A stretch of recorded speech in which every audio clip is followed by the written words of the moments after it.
Are you solving a problem or are you just selling product or services?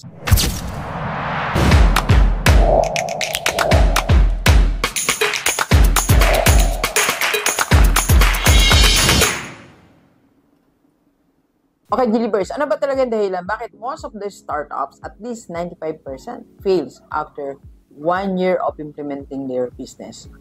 Ito nga ba ay dahil sa pera o dahil sa ibang bagay? Pag-usapan natin. Let's go. So, what really kills your business? So, ano ba talaga yung pumapatay sa negosyo natin? Do you know that it's not about money? Yes, napakadami na nating startup na nakita na wala naman talaga silang pera. Pero tumagal, umunlad ang negosyo nila. So, ano ang first killer natin? Ang first killer ng business natin, bakit namamatay, is wala tayong clear na problemang sinosolve. No clear problem solve. Hindi mo naman talaga alam ano yung sinosolve mong problema. So, nakita lang kasi natin yung uso, nakita natin yung trend, nakita mo yung kaibigan mo, nakakabenta siya, kumikita siya. So, gumaya na tayo. So, tandaan natin, business surviving only when it solves a real problem. So, ano ba talaga ang problema ang sinosolve mo? Dapat ma-identify mo yan sa negosyo mo. So, ang first question ko sa'yo ngayon, are you solving a problem or are you just selling product or services? Okay? Second thing that kill your business is weak execution. Okay, so ano ba yung sinasabing weak execution? Ito yung may plano ka, may ginagawa ka sa negosyo mo, pero hindi natin ginagawa yung dirty and hard things. Pansinin natin, sa lahat ng mga nagnegosyo, we have to be honest with this. Admit natin, pag mahirap na, tumitigil na tayo eh. Ako na-experience ko din yan eh. Nung nahirapan na tayo sa software, tumigil na kasi it's hard.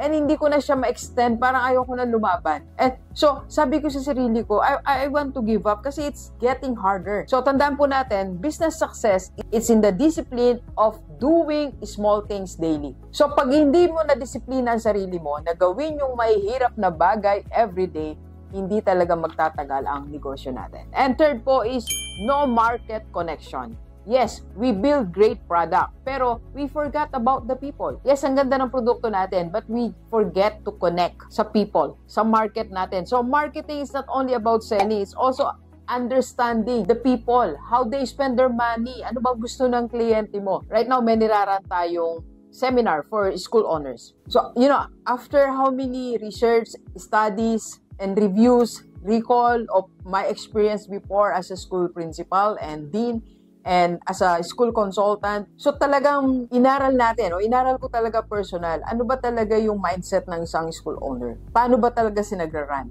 And I found out talagang most of the school owners, they run their business as passion or just to make a living. They don't run their business as an entrepreneur. From there, I know kung saan sila nanggagaling. So you have to study your market.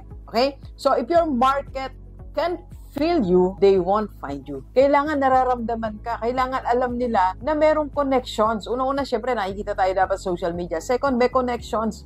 Alam nilang nararamdaman mo yung pinagdadaanan nila. Yes, that is connecting to your market. So, market connections. Napakahalaga po niyan. And number 4 is, we give up too early. Masyadong maaga to give up. Sabi nga na napanood ko sa movie, most of the CEOs failed not because of the product, not because of the system, not because of their market, but because they gave up too early. Minsan maaga pa lang yung laban, sumuko na tayo. So that giving up early, it kills, of course, your business. Alright?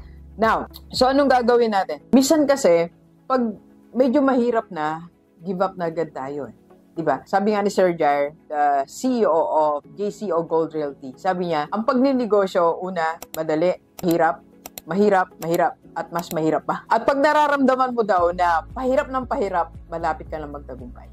Okay? Tayo minsan, andun pala sa easy, andun pala sa konting hard eh. Nag-give up na tayo, di ba? Wala pa tayo sa pinaka-hard talaga. Nag-give up na tayo. Alright? Now, these are the business principles that we need to apply para these things will not kill our business. Pero bago yan, magkape muna tayo. Kape po tayo.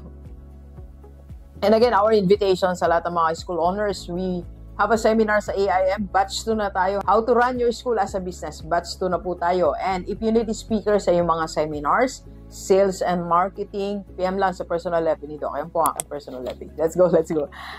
First principle is, first, don't chase trending. Chase what's hurting. So, hindi yung trend, kundi yung, ano yung pain, ano yung problema nararamdaman ng gusto mong market.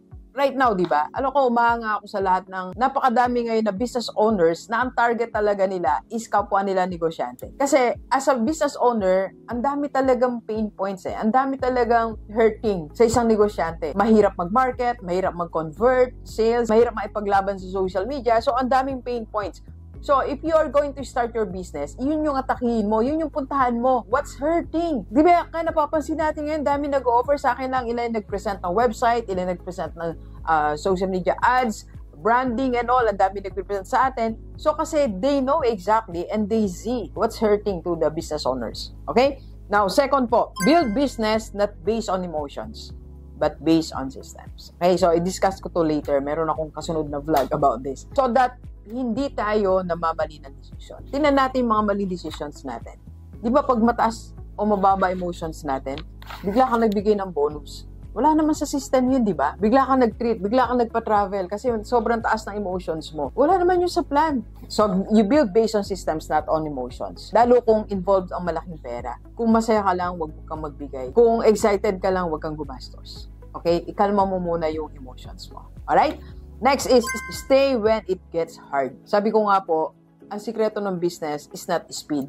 It's stamina. Pabilisan, yes, mabilis ka, pero may stamina ka ba? So, speed plus stamina. Okay? Pag mahirap, tanda natin to ha. Pag mahirap na, malayo pa. Pag mahirap na, malayo pa din. At pag sobrang hirap na, malapit ka na. Alright? So, don't give up when it's hard. Alright? So, conclusion, when you live by principles, your business becomes unbreakable. Yes. Punta tayo sa prinsipyo. Punta tayo sa basic principles. Kaya nga, as a business owner, you should attend seminars, you should buy books. Dapat diyan ka nakabase, magsulat ka ng mga principles mo na yan ang susundin mo sa business mo. Okay? Because trends fade, money fluctuates, but principles never fail. Okay? Sobrang napatunayan na po yan. Sobrang proven na ang mga business principles. Diyan tayo humawak, not with our emotions. Okay? So, God bless sa lahat ng mga may negosyo. Let's go, let's go. Kape po tayo. Kape po.